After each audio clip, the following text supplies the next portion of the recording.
Fala, galera! Sejam muito bem-vindos a mais um episódio do Finalmente Residente. Prazer enorme estar aqui com vocês. Prazer enorme, mais ou menos, estar aqui com você, John. Oxi, tudo bem? Do nada. Tudo bem, galera? E aí, tudo certo com vocês? E hoje, o que a gente tem aqui nesse podcast? Qual que é o prato da casa? Mano, hoje, cara, você repara, a gente tá na segunda temporada, porque a gente tá, desde a pré-produção da primeira, tentando conseguir um residente ou um médico já formado em neurocirurgia. Eu nem acredito.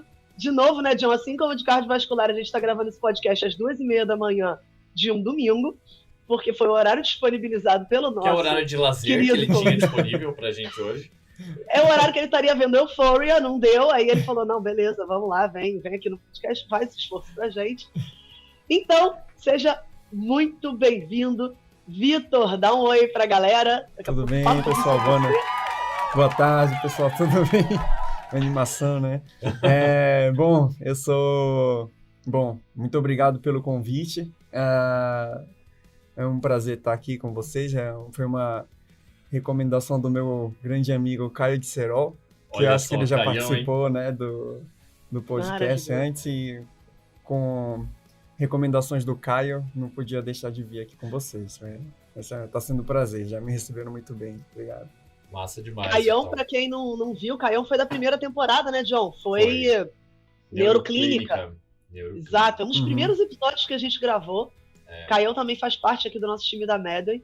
E hoje foi meu preceptor por Curitibas. Curitibas, tá lá. Foi meu preceptor por curto período de tempo no HC. Curtíssimo, né? Muito curto mesmo. É a Europa brasileira, né? Caião isso aí, tá lá brilhando. Vitor, seja muito bem-vindo. A gente zoou aqui, a gente sempre zoa a especialidade, né? Então foi mal aí. A gente não, tudo bem. Todo um pouquinho demais. E eu reuni os ataques que a galera fez na neurocirurgia nos episódios anteriores pra você se defender. Tem aqui 15 defesas pra tu montar até o final do... Não, só por curiosidade, se falar pro neurocirurgião que ele tá gravando o podcast 2 da manhã, é motivo de orgulho pra ele, né? Então... Tá. Não me atingiu. Tá vendo só? Eu gravo podcast 2 da manhã. É isso que então, maravilhoso. Então, ótimo. Foi uma boa recepção, então. Sim, ótimo. Tô satisfeito. Animal. Que bom, que bom. Ô, Vitor, acho que essa é uma das especialidades que eu mais estava curiosa para fazer o podcast, porque, assim, acho que de uma maneira geral, é uma especialidade que muita gente já considerou, talvez, fazer, assim. É uma especialidade que brilha os olhos de muita gente. É uma especialidade que eu acho lindíssima, até porque eu gosto muito de neurologia e, tinha muito contato na PED com o Neurocir também, no hospital que eu acabava trabalhando, mas que divide opiniões, né? Meio ama ou odeia, ou, enfim, eu tô curiosa aqui para saber sobre a rotina. Então, para a gente começar, conta um pouquinho de onde você veio, onde você se formou, e depois a gente engata aí no papo da neurocirurgia, desde a residência até a vida do neurocirurgião. Beleza. Então tá bom, vamos lá. Eu sou Vitor Nagai, eu tô atualmente no 5º ano, né, da residência de neurocirurgia. A gente tem uma contagem regressiva, 17 dias para terminar aproximadamente. E, bom, eu me formei na Universidade Estadual do Pará, na UEPA. Fiz os 6 anos da faculdade, só que eu fiz um ano extra de Ciências Sem Fronteiras, passei um ano nos Estados Unidos. Beleza, pra onde você foi? Férias, Estados Unidos. Putz, eu queria Ciências Sem Fronteiras, cara. Você não fez já tinha acabado. Cara, eu sou muito velho, eu me formei em 2015, né? Ah, é? E aí, o meu Enem já não valia mais. Aí, quando eu decidi que eu queria, Enem, né? Tava pronto pra ir pra Inglaterra. Pronto, já na minha cabeça, sim, né? Aí eu vi, eu já tinha passado de 90% da faculdade, não podia mais. Então, eu fui no último edital para medicina, no 5º ano. Então, meu estudo para a prova de residência ficou quebrado, né? Eu voltei do intercâmbio, eu tinha feito matérias básicas e pesquisa nos Estados Unidos e, assim, foco total, 1 ano para passar. E aí, deu certo, graças a Deus. Foi bem concorrido ainda, sim, né? Sim. Nossa, tu brilhou, que isso, pelo amor de Deus. E aí, você veio aqui para HC. E aí, eu vim para HC. Vim para HC, foi já no R1 bem puxado, né, obviamente. Isso, só para eu me situar, 2017. em 1984, né? Duração aí da cirurgia. Sim, exatamente, aproximadamente. Boa, legal. aproximadamente. E foi em 2017 que comecei a residência, R1 até agora, né? Durante a residência R1 e R2 são os anos mais pesados, eu acho que a gente vai conversar sobre isso depois, né? E a partir do R3 e R4 você vira R+, começa a fazer as cirurgias de fato, participar mais efetivamente. E é quando a neurocirurgia, a residência fica mais prazerosa, né? Fica um negócio mais palatável. E é nesse momento que faz tudo valer a pena, tudo que você passou nos 2 primeiros anos. Né? A partir do R3, então. A partir do R3, a vida melhora. Ô, John, qual que foi? Acho que foi o Ortop, o podcast que a gente eu achei que tu ia perguntar a minha opinião. Pode Eu ia te falar que a gente já ouviu uma história parecida, se eu não me engano, foi de Ortop, o irmão do João, sobre a importância de ter um prazo de validade. Então, isso, assim, vai melhorar, né? Essa perspectiva é importante. É a alavancagem, né? É a alavancagem. Depois realmente deve valer muito a pena, porque é um mercado muito bom, né? Que você vai falar depois. Eu acho que a longo prazo o mercado, assim, porque o mercado para neurocirurgia vai começar quando você vai ter uns 28, 30 anos, né? Então, assim, ao mesmo tempo que eu estou na residência, meus colegas que fizeram PEG já são neonatologistas, já são plantonistas de UTIs de hospitais bons, neonatologistas, ganhando bem, e eu ainda estou na vida de residente, né? Assim, mas acho que sim, vale a pena. Estou começando a entrar no mercado agora, estou entrando em algumas equipes e sim, eu acho que vale a pena o investimento, né? Até porque com uma cirurgia tu tira o que eles tiraram em 6 anos. Então, a gente vai falar sobre remuneração, ponto negativo para quem quer fazer neurocirurgia, mas é o amor da cirurgia cerebral, né? Acho que...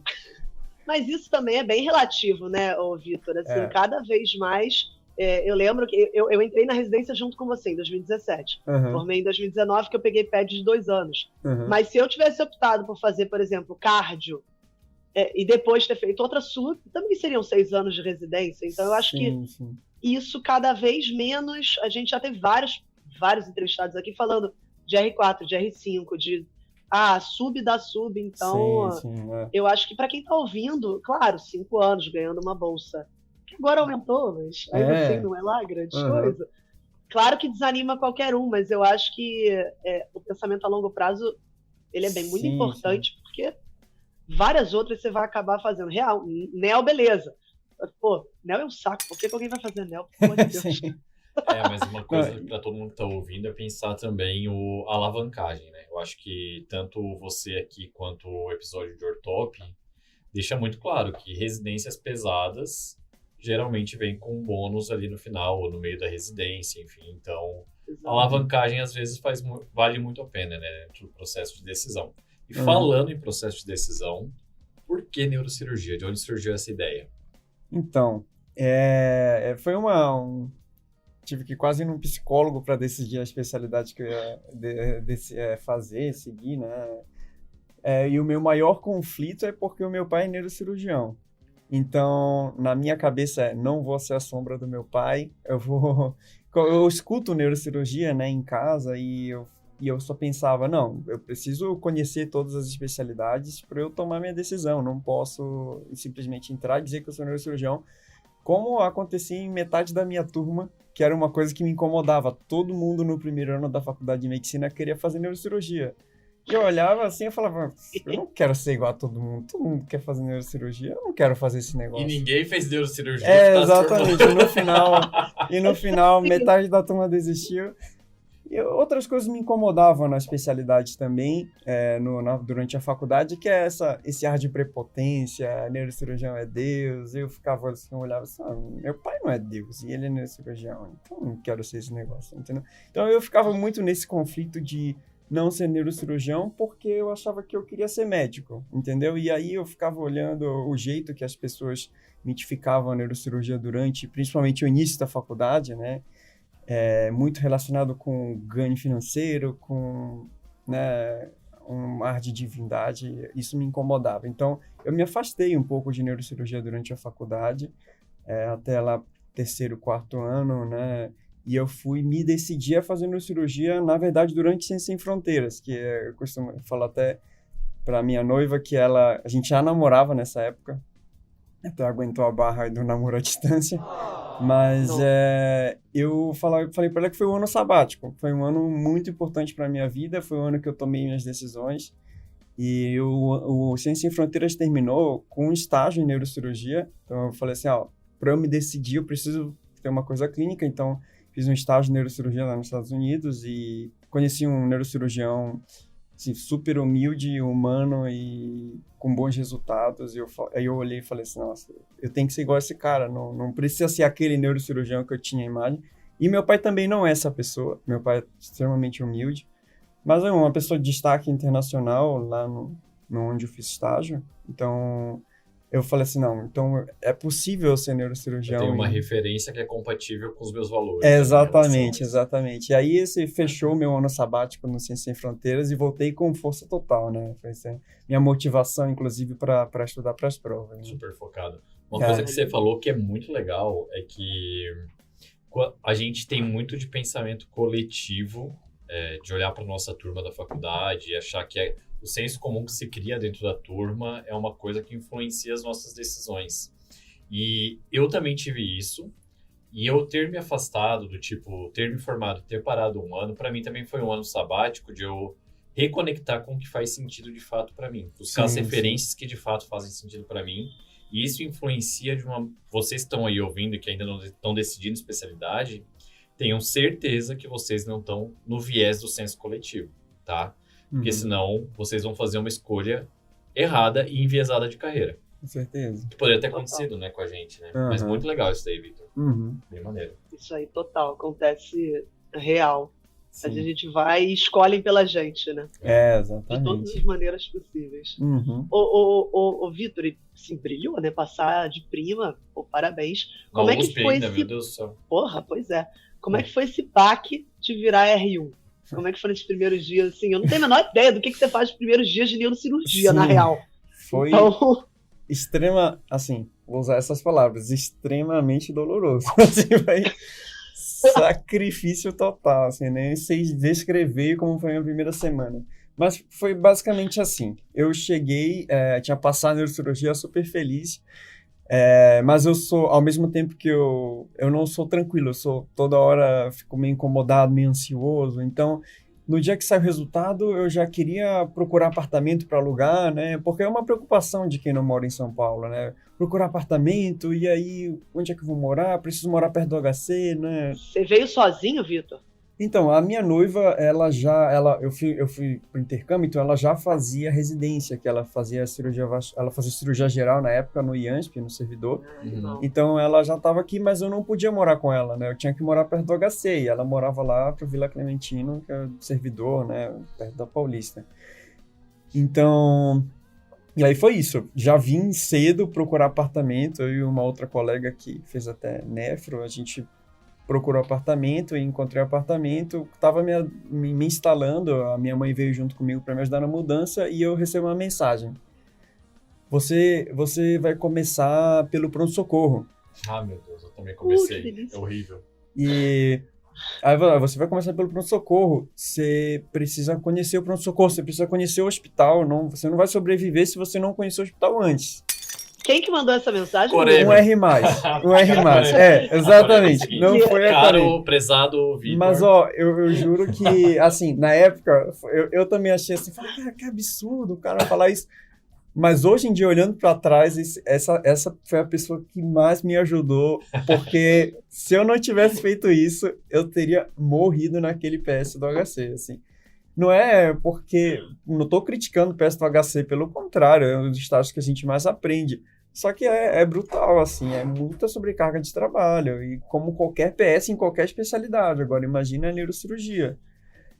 Então, assim, tive muita sorte, né, de ter pessoas boas no começo, mas eu não dei um plantão fora antes da residência. Assim, saí da faculdade e entrei na residência. Então, a primeira dipirona que eu prescrevi foi no HC. Então, assim... Aquilo que você pensa, putz, será que vai dar granulostose com essa tipo exatamente, cara? assim, Puta, extremamente vou passar teórico, 500 né? ao invés de 1 grama, né? aquela coisa de R1 Não, maravilhosa, né? eu ficava olhando assim e falei assim, meu Deus do céu, como é que eu vou prescrever? E geralmente pacientes neurológicos têm uma prescrição enorme, né? Eu falei assim, meu Deus, eu vou ter que prescrever um por um, eu não sei fazer. E foi isso, eu comecei no pronto-socorro, não passei, assim, acho que eu dormi para ser bem sincero, umas 2 horas por noite, primeiros 15 dias. Que foram os 15 dias de adaptação, né? Que saudável. É possível? É possível. É possível, O que acontece depois de 15 dias dormindo 2 horas por noite? O corpo começa a alucinar? Não, assim... Eu vi um reality show da Globo que a galera tinha que ficar sem dormir um tempão, assim. Sim. E era bem cabuloso. Não era Big mas Brother, assim, ao mesmo tempo que você está em privação de sono, você tem uma dose dobrada de adrenalina todo dia, né? Sim. Então, assim, até hoje eu tenho um pouco de estresse pós-traumático quando eu escuto helicóptero. Sim. Entendeu? Porque lá no HC chegou o Águia de helicóptero, É o Águia. né? E aí o Águia sempre tem coisa neurológica. O residente da neurocirurgia tem que estar lá junto com o Águia. Então, se eu escuto helicóptero, eu já fico assim, meio assim, dá um mal-estar, assim, né? Dá uma sensação ruim. Mas foi isso, assim, dormi muito pouco nos primeiros 15 dias. Não vou falar que fiz sozinho, né? Porque nesses primeiros 15 dias a minha mãe ficou comigo no apartamento, terminando minha mudança, até porque eu comecei uns dias antes, né? E a minha mãe ficou organizando o apartamento que a gente tinha acabado de alugar. E a minha mãe também, não é que eu seja mamãezado, mas ela é uma super mãe. Então, ela mudou o ciclo circadiano dela. Então, ela dormia 7 da noite, acordava 1 da manhã e me esperava chegar às 2 da manhã com comida pronta. Porra, que fofa, Sim. cara. Demais. Nossa, é a melhor mãe é do mundo. foda, né? Assim. Igual tua mãe, John. A minha nunca foi me visitar em Campinas a residência inteira. Eu nem sabia onde eu morava, nem sabia. Às vezes até errava a cidade. O John tem as melhores histórias de mãe. Quem tá ouvindo a gente vai no CR Medley, por favor, preparem-se. Apenas. Minha mãe é igual. Beijo, mãe. Deixa. Sim, aí minha mãe me ajudou muito também nesse começo. Minha noiva também me ajudou bastante. Ela já tava no R2, já no ano mais tranquilo. Então, no meu R1, ela me ajudou bastante. Eu chegava, às vezes, final de semana em casa, tava tudo arrumadinho, porque ela que vinha da casa dela fazer as coisas. Eu tive muita ajuda, mas ainda assim é muito pesado, né? O primeiro... E eu costumo dizer que o desafio da neurocirurgia, principalmente do R1, é o tempo que você se adapta, entendeu? Então, assim, eu percebi que em 15 dias eu consegui me adaptar, já estava chamando todo mundo de tio, não sei se a Joana sabe disso, mas na neurocirurgia a gente se chama de tio. Ah, é? Porque tem um assistente mais velho que chama todo mundo de tio. Então, eu já tava bem adaptado ao ecossistema da neurocirurgia, já falava igual a eles, me comportava igual, então isso me fez ser aceito mais rápido, né? E esse é o grande desafio, eu acho, da neurocirurgia, lidar com a sobrecarga de trabalho, se adaptar rápido, né, às situações, até porque depois que você vai evoluindo na residência, a especialidade te exige isso, sabe? Você precisa se adaptar rápido, você precisa resolver problemas rápido, e aí, no final, tudo acaba sendo um aprendizado, pelo menos é assim que eu crescimento pessoal muito grande, né, cara? Sim. E essa cobrança inicial aí, Vitor, tu acha que tu atribui muito a uma autocobrança? Porque pode ser um perfil também que chame a pessoa que tem vontade de fazer neurocirurgia, uma pessoa que é extremamente pragmática, extremamente controlada em relação a isso. E o mecanismo de autocobrança pode ser uma coisa que pode pegar principalmente no começo, onde você não tá manjando e tá lá com um baita desafio, por exemplo, no pronto-socorro. Ou é, de fato, uma pressão externa sofrida em relação ao serviço e às responsabilidades em si. Como que você acha? O que atrapalha mais, assim? O que é o maior desafio do começo? O maior desafio no começo, eu acho que tem a ver com autocobrança também, porque, os residentes que entram em neurocirurgia eram bons alunos, né? Eram bons alunos, são pessoas que estudavam muito, algumas pessoas de destaque na turma delas, né? E de repente você entra em neurocirurgia, cai tudo por terra, né? Assim, você leva, enfim, chamam a tua atenção todo dia, algumas vezes falam algumas coisas que, enfim, são indevidas, né? Um tipo de cobrança meio abusivo, isso acontece entre residentes, inclusive. E aí isso tudo passa pela cabeça junto com o fato de ser, no meu caso, estar longe da família, né? Num ambiente com privação de sono, num ambiente que na primeira semana isso acontece, você tem que lidar com alguns pacientes graves e algumas, inclusive, morte, né, de pacientes que chegam graves no pronto-socorro. Então, tudo isso é uma mistura e você tem que ter muita inteligência emocional para poder lidar com essa sobrecarga sobrecarga humana, de ver, fiz medicina para ver os pacientes bem, e do nada eu vejo paciente mal. Tem paciente que eu não consigo ajudar, junto com o fato de você estar longe da sua zona de conforto, junto com privação de sono, Então, eu acho que acaba que o desafio são as duas coisas e tudo junto, né? E eu acho que sobrevive assim, continua na residência, porque existem desistências, né? Tem muita desistência em neurocirurgia. Quem consegue lidar com essas frustrações melhor, né? Essa que é a verdade. E eu não ia durar 10 dias. Não, perdão. Eu falei, Daniel, o produtor. Ô, Vitor, me conta aqui um negócio. Chamei nosso produtor, sem querer, foi mal. Ô, Vitor, me conta só isso aí que você falou da desistência. No teu ano, quantos foram mais ou menos? No meu ano, atualmente são 4 residentes por ano, né? E no meu ano eram 6. No meu ano não desistiu nenhum. Eu lembro que você 6, agora diminuiu, então. Agora são 4. Caraca, hein? Ui. Nós somos os 6 e vamos nos formar agora. Ao invés de melhorar, cara. Sim. Porra, exatamente, eu tô falando, já desisti. Já tô com 2 aqui, com 6, com 4 agora, galera. Sim. Total. Mas isso mudou há uns 2 anos agora. Mudou uns 2 anos, naturalmente, por conta dos meus R-, vai. Normalmente desistem 2 por ano, então nos outros anos tem 4. Exceto tem um ano que só tem um residente. Oi? Que delícia! Sim. tem um ano que só tem um residente. A gente teve um delay, assim, né? Sim. E essa pessoa, ela tem vida? Ela tem um vira-tempo? Tem, mas acaba que sobrecarrega os residentes mais velhos, né? Todo mundo vai dividir o trabalho com ele, né? Ele não pode se dividir em 2. Mas foi um ano difícil, eu nem acredito que tenha sido por sobrecarga de trabalho em neurocirurgia, porque nesse ano foi o ano da pandemia, né? E foi o ano que o HC, as especialidades tiveram que doar os residentes para o Covid, né? Então, eles passaram 6 meses dos 12 em UTI Covid. Então, acho que tudo isso fez todo mundo repensar um pouquinho, né? Sobre, inclusive, a duração da carreira, né? Em relação a esses princípios, e eu acho que foi por conta disso, né? Mas hoje, os R1s desse ano só desistiu um, que era, na verdade, um residente estrangeiro, né? Um dos brasileiros nenhum desistiu. E o fato de ter movimentado esse R1 da neurocirurgia para atender Covid, tu acha que impactou, sendo que o primeiro ano é de preencher papel mesmo, a parte de secretariado? Na verdade... Não, na verdade, o primeiro ano de neurocirurgia é neuroclínica, né? É neuroclínica? Foi no ano que eu rodei junto com o Caio. Poxa, quem veio a minha... Voltou aqui pra mim, na parte de clínica de novo. Sim. Me dá uma... No R1 é claro que eles recebem alguns espetos, né? Acabam tendo que resolver uma função ou outra na neurocirurgia, mas eles são protegidos pela neurologia, né? Assim, protegidos pela neurologia. E dentro desse ano, eles têm um ano no pronto-socorro, e foi o estágio que eu comecei, né? Que é o estágio mais pesado do R1. Que é total. O R2 todo mundo ama. Oi? É um estágio que todo mundo ama, mas é pesado pra caramba. Sim.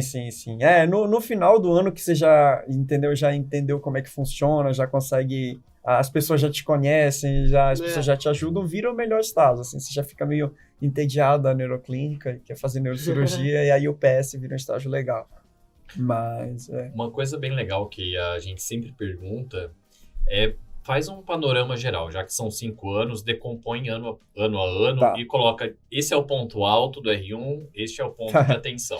Vamos lá. Do R1 São a 5 R5. anos, né? A gente tá Vamos quase lá. acabando o tempo. Neurocirurgia por Vitor. Sim. Conta pra gente. Vai lá, rapidão. O R1, neuroclínica, né? E tem alguns 2 ou 3 meses no pronto-socorro, como o R- do pronto-socorro, que é o ano mais pesado. A gente costuma dizer que no R1, no primeiro semestre, o ponto alto é o estágio de vídeo EG, que é um estágio da neuroclínica mais leve.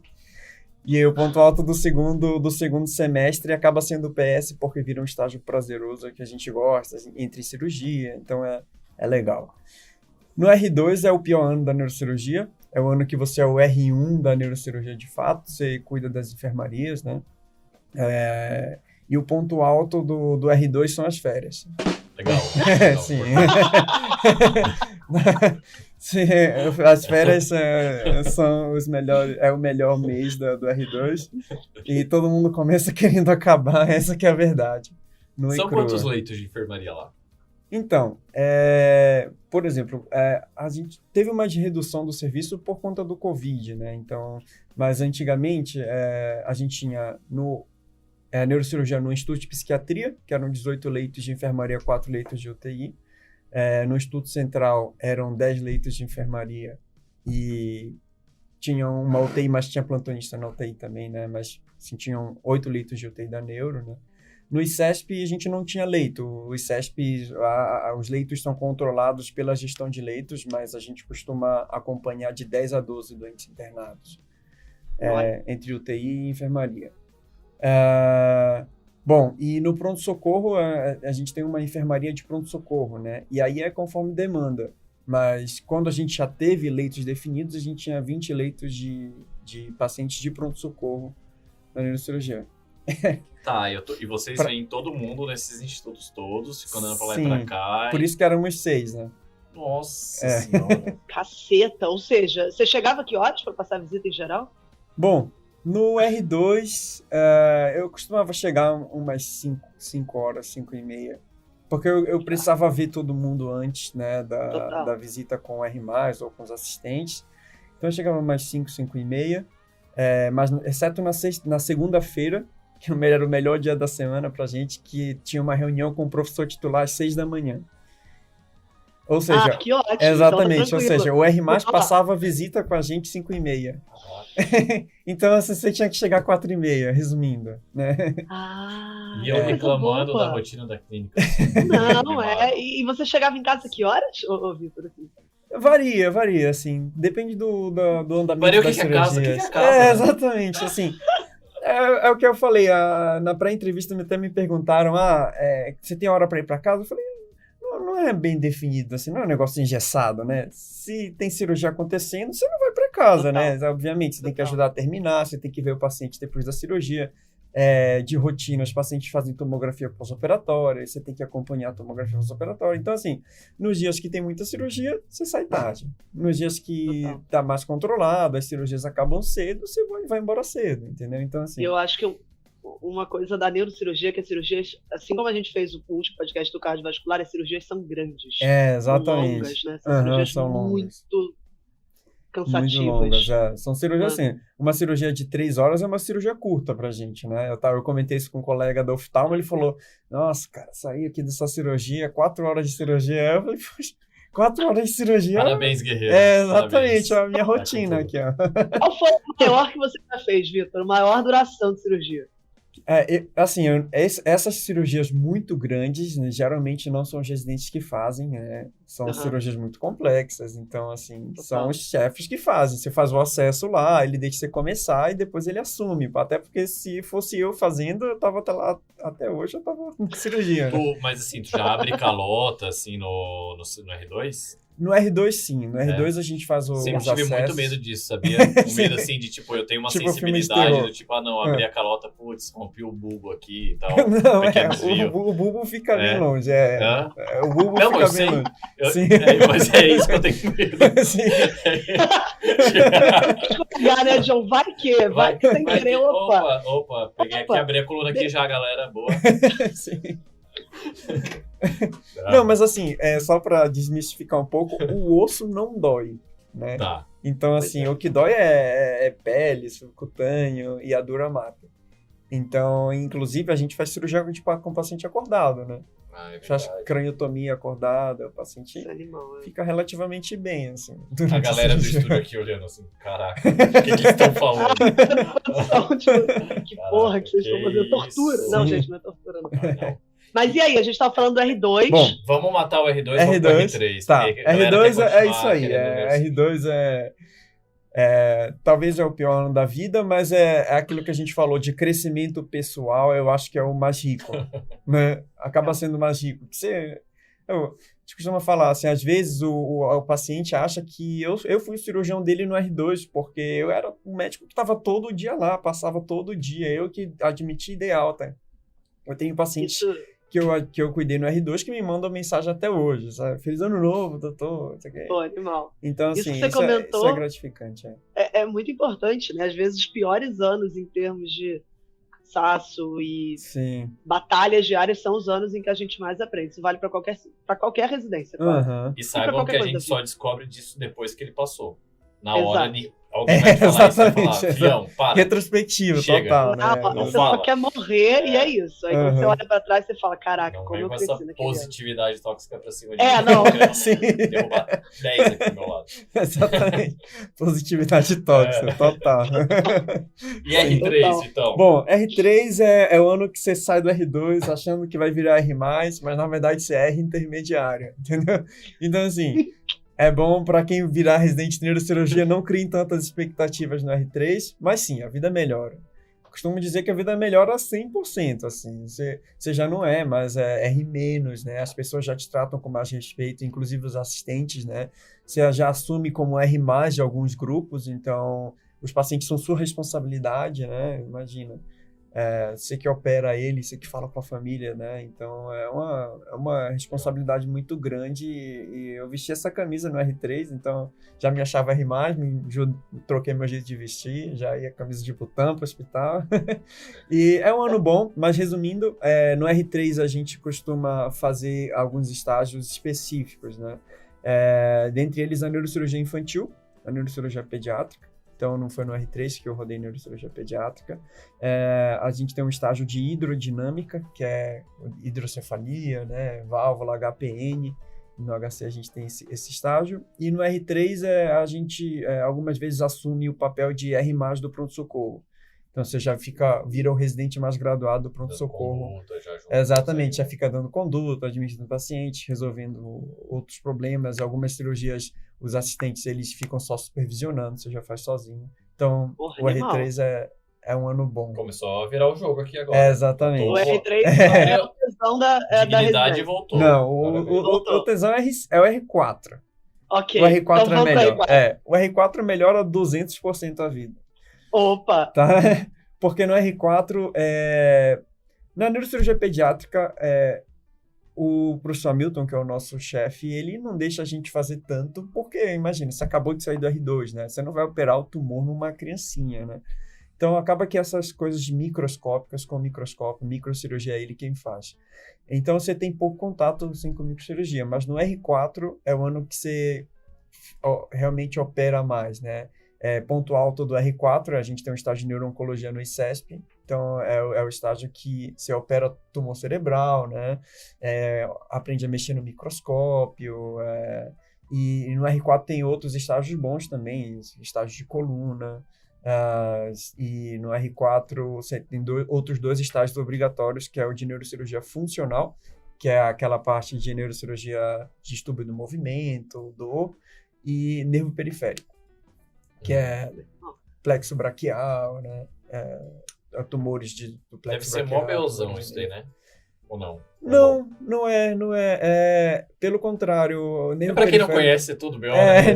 nervo periférico clínicos, é uma pra vocês- subespecialidade com menos pressão na neurocirurgia, né? Porque Você não opera nada em fase aguda. O paciente tem lesão do plexo braquial, você vai esperar a recuperação, ver o quanto ele recupera da lesão do plexo. Você vai operar com uns 3 meses, dependendo do tipo de lesão, obviamente.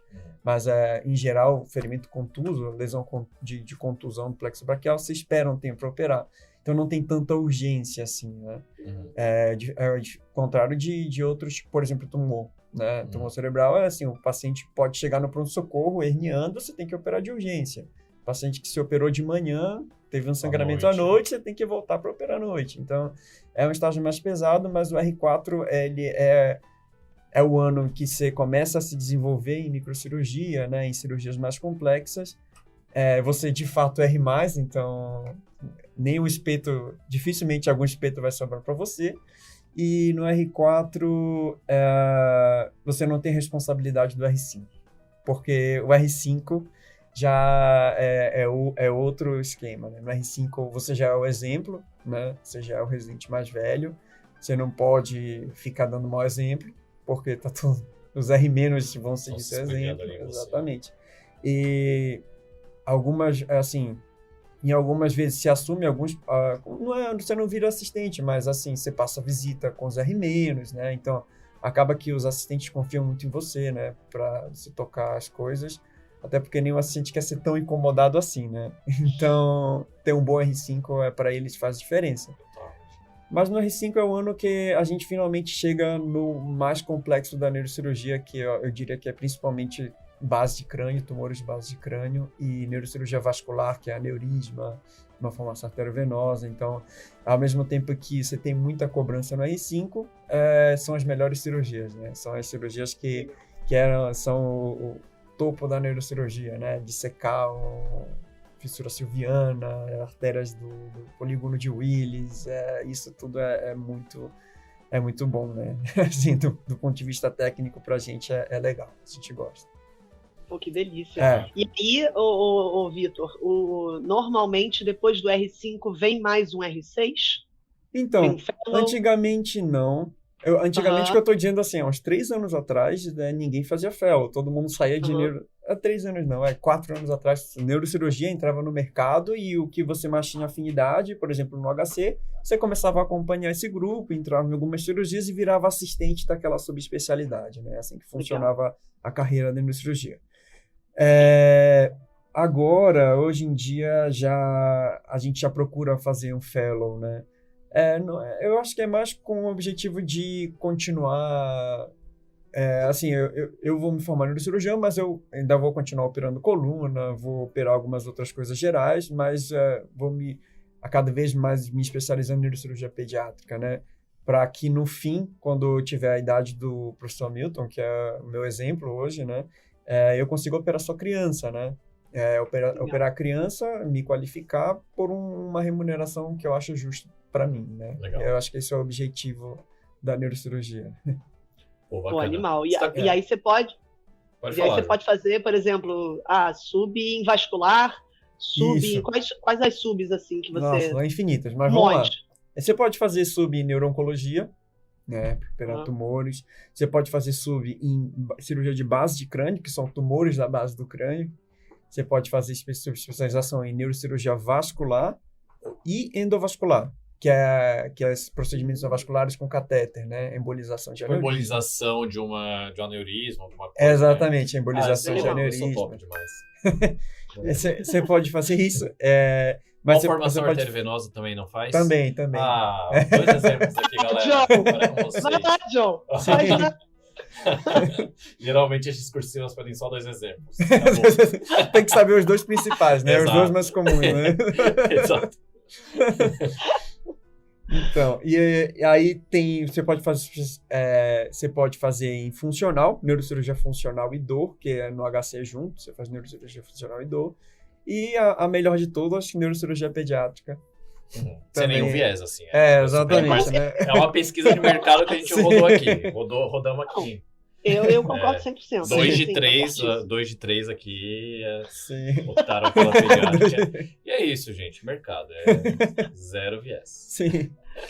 Não, mas eu falei algumas, mas tem outras também, tem nervo periférico, coluna, né? Assim, você pode se subespecializar no que você quiser, mas acaba que no começo, até para ter paciente, a gente faz tudo, né? E se você não se sente confortável, você chama um colega que faz mais aquilo, a gente sempre opera junto, então acaba que no começo a gente faz tudo e com o decorrer do tempo você vai, né, criando um nicho de pacientes e vai se especializando mais, né?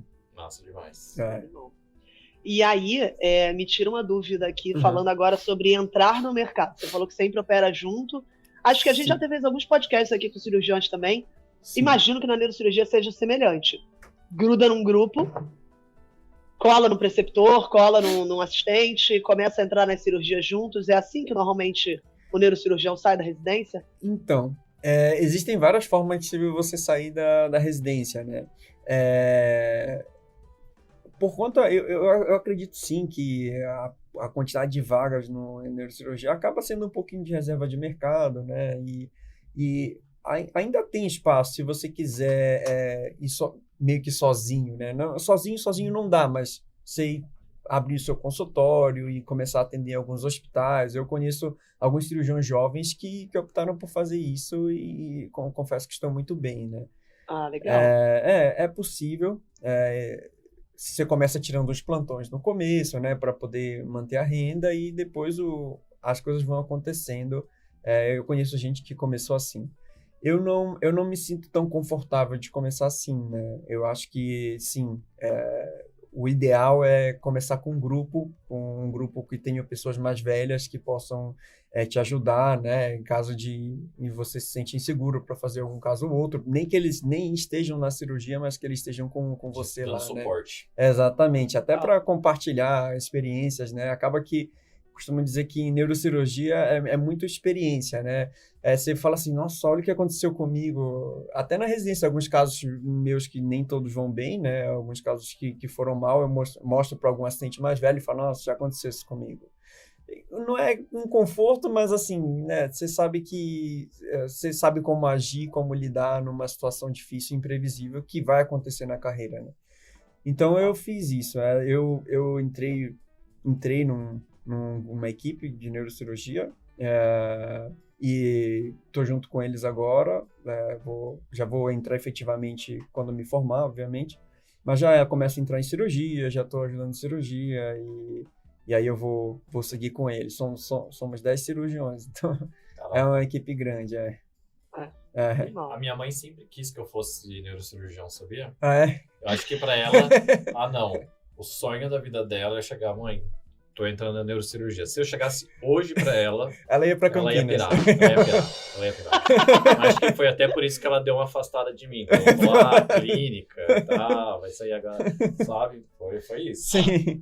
Só mais um, né, John? Só mais um. Clínico, gente. Pelo amor de Deus. Nem tem especialização, fez residência pra nada, pra virar clínico geral. Qual foi? Mas é isso, né, gente? Ô, Vitor, existe plantão de neurocirurgia aqui em São Paulo? Existe muito plantão em neurocirurgia. A neurocirurgia é uma especialidade de emergência, né? Chega muito hematoma, né? Que acaba tendo que ter um neurocirurgião lá em loco, né? A gente não fica na porta, mas fica esperando chegar, né? Os casos. Geralmente os plantões são em unidades referenciadas, então...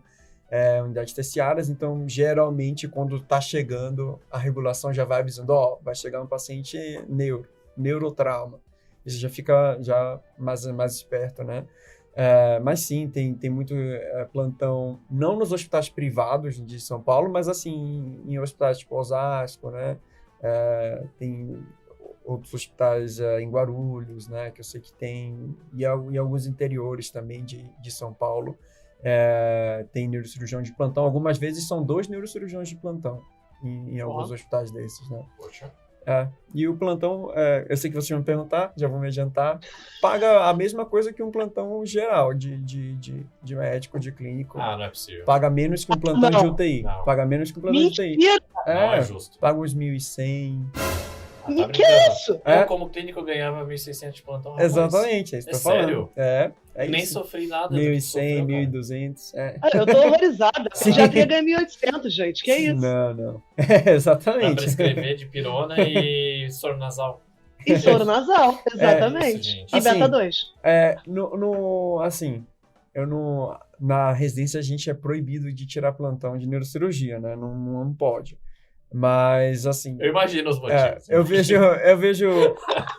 eu acompanhava plantões de neurocirurgia e os plantões de neurocirurgia são plantões confortáveis, assim, né? Eles ficam lá no conforto até a enfermeira do cross falar, ó, tá chegando um neurotrauma, entendeu? Se não chegar, tem plantões que não opera nada.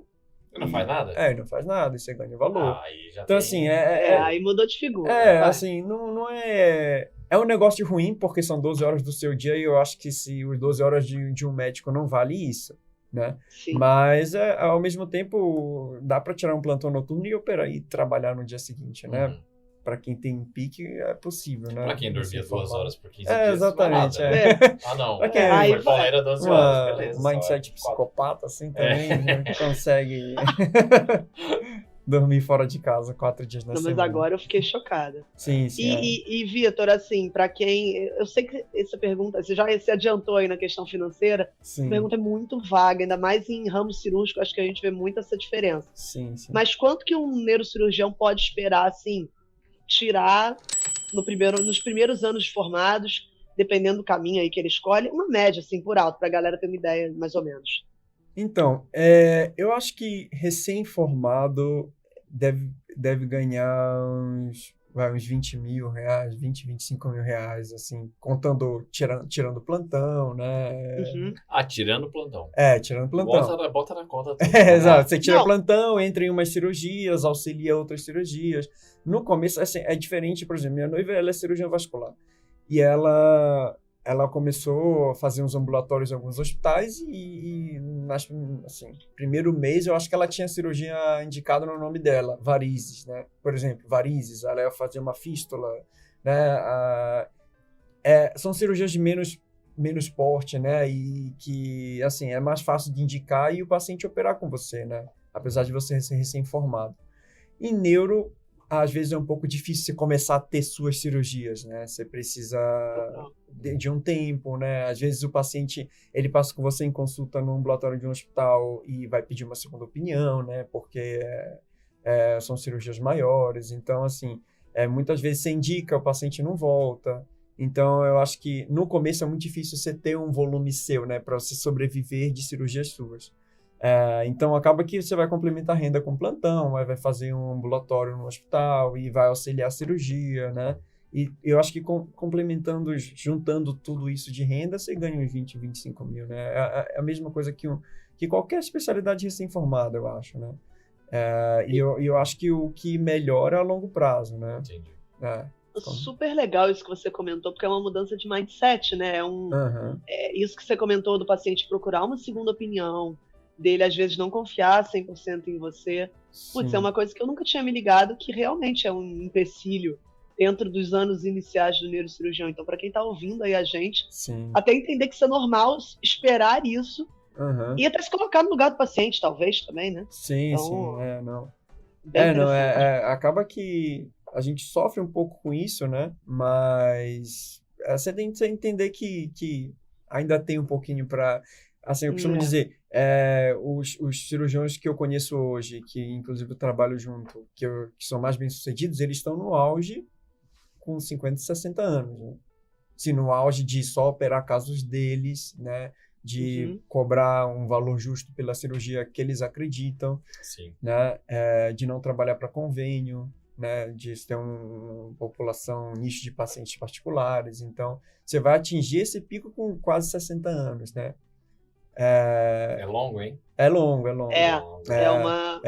uma carreira de paciência. Sim, exatamente. Mas claro que tem exceções, né? Tem gente de 40 anos que já chegou lá, assim, está chegando lá, né? Mas, assim, só para não desanimar a galera, não é que você ganha mal, entendeu? É que você vai ganhar notoriedade com essa idade mesmo, entendeu? E eu costumo dizer, quando eu falo isso para alguns arrimeiros, eles ficam um pouquinho desanimados, mas eu costumo dizer que você começa a ganhar muito dinheiro quando você tem que ganhar, entendeu? Quando você ganha dinheiro mais novo, você gasta dinheiro com um monte de besteira, né? E quando você tá com 50 anos, você já tá com uma vida mais calma, você ganha dinheiro naquela época que você tem tempo para viajar, você tem tempo para passar com a sua família, né? Então, eu costumo dizer que você começa a ganhar muito dinheiro no momento certo, no momento que você tem para aproveitar, né? Então, essa é a minha mentalidade, pelo menos. O único problema é não chegar até lá, né? Exatamente. Então, tem um assistente nosso que ele fala assim, ele chama a gente de doutor, ele fala assim, doutor, você tem ideia quantos anos você perdeu no R2? Você é meio militar, sabe? Doutor, você não dormia, doutor. Quantas horas de sono você perdeu? Isso são anos de vida, doutor. Cara, mas eu acho que esse podcast, a gente já tá chegando agora na reta final, Vitor, até daqui a pouco a gente encerra, mas eu acho que ficou muito claro, e isso era uma coisa que eu não tinha tanta dimensão. Porque sim, a neurocirurgia é glamorizada até entre os médicos, a gente tem essa impressão. O John, acho que no início do podcast também estava muito com essa impressão de caraca, rios de dinheiro, etc. Sim. Mas na real, ficou muito claro o tesão pela neurocirurgia, que é, é animal. Eu juro que você vai falando dos estágios, eu ficando, cara, sim. Cacete, muita coisa muito legal, sabe? Você interessou, Joana? Será que vai ser a próxima? Joana, no podcast eu resolvo fazer uma residência diferente. Mas a neurocirurgia eu acho que eu não ia aguentar, não. Sendo bem sincero. Eu também acho que não. Eu não aguentaria. Eu não aguentaria. Eu ia ser daquele que tá entrar 4, já ia 10 dias com 3, assim. Não, a gente teve um residente um ano que foi assim, desistiu aí a gente conseguiu chamar repescagem. Isso é raro, geralmente eles desistem depois do primeiro mês. De sorte, conseguimos resgatar. Repescamos um menino. Aí ele entrou, ele já entrou no pronto-socorro, porque o que desistiu, obviamente, era o que tava no pronto-socorro sofrendo, né? Aí ele entrou, passou visita de manhã, passou visita à noite, no outro dia de manhã ele falou, amanhã eu não venho mais. Obrigado. 24 horas. Foi top. O meu problema na neurocirurgia é que eu sou muito parceiro. Então, por exemplo, se tivesse os 4 até o final, acho que eu ficaria. Mas se um fosse embora, eu falava, filhão, já tá ruim com 4, vai deixar aqui em 3. Mas isso é uma coisa que acontece muito. Isso acontece. Teve um ano que desistiu o segundo. Aí todo mundo queria desistir. Aí a gente tinha um preceptor na época lá, e eles reuniu todo mundo e falaram assim, não, isso é feito de manada, vocês não podem desistir. Aí teve um monte de palestra motivacional. Botar aquele band-aid. Exatamente. Vamos falar que a gente é uma família, agora vamos botar um band-aid aqui. E aí, a gente é uma família, como assim? Aí deu uma parada, né? Porque realmente abala, né? Um pouquinho. Quando um desiste, outro desiste, aí você fica assim, o que estou fazendo aqui? Minha família tá lá em Belém. Tem até uma história que quando eu passei, eu fiz 7 provas de residência e eu fiz rádio no Einstein, porque na minha época era a primeira prova de todas. O Einstein era em novembro e as outras provas começavam depois do Einstein. E eu queria estar preparado para a prova prática. Na minha faculdade a gente não tinha a OSCE, né, naquela época. Hoje em dia já tem. Então, assim, eu queria fazer uma prova prática antes de chegar na USP, né? E aí eu fiz rádio no Einstein, eu fiz a segunda fase, não fui tão bem, mas aí não passei no HC, ótimo. Tava lá, depois da minha primeira semana de residência, me chamaram no Einstein Rádio. Aí eu falei, é agora que eu vou embora daqui. Agora bateu. É agora que eu vou embora daqui. O que eu tô fazendo aqui? Liguei pra minha mãe. Falei, mãe, eu tô voltando pra casa agora, eu vou fazer rádio, não tem dessa. Não... Chega, foi lindo. Não preciso passar por isso aqui. Pai, a rádio é muito melhor. Einstein, já pensou? No Einstein, vou me tratar bem lá. Só que aí depois eu entrei em cirurgia, aí tudo mudou, tudo viraram flores de novo. Eu falei, é isso aqui que eu quero fazer. É isso aí. É assim que você engana o neurocirurgião, só coloca ele em cirurgia que você dá fala uma moedinha ali, né? Exatamente. Você sai da cirurgia e fala assim, faria até de graça. Aqui, Isso que é propósito, gente. Isso que é propósito.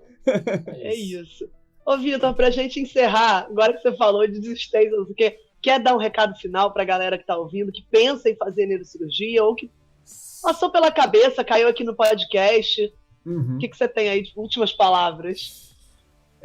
Então, eu tô terminando neurocirurgia e eu tô meio nostálgico, né, nesse último mês. Eu fico em cirurgia contando histórias da residência, é engraçado. Não foram flores, né? Para quem tá em neurocirurgia, uma coisa, foi até um dos motivos de eu vir para cá, é que você tem que entender que você não tá em neurocirurgia por dinheiro, você não tá em neurocirurgia por vaidade, você tá em neurocirurgia porque você gosta da especialidade, né? Você gosta de lidar com paciente neurológico e principalmente você gosta de ver paciente melhorando, né? Eu acho que esse tem que ser o objetivo e esse tem que ser o combustível, né? Neurocirurgia, a cirurgia é muito bonita, né? Como eu falei, neurocirurgia vascular, né? Por muito tempo foi o suprassumo da neurocirurgia, né? Todo mundo queria lá dissecar o vaso, mas ao mesmo tempo você tem que entender a responsabilidade que é dissecar uma artéria cerebral média, né? E você tem que estar preocupado com o resultado do paciente. Então, para todo mundo que pensa em fazer neurocirurgia para ser o cirurgião quase Deus, pensou errado. Para quem pensou em fazer neurocirurgia para ser milionário e andar de Porsche Mercedes, pensou errado.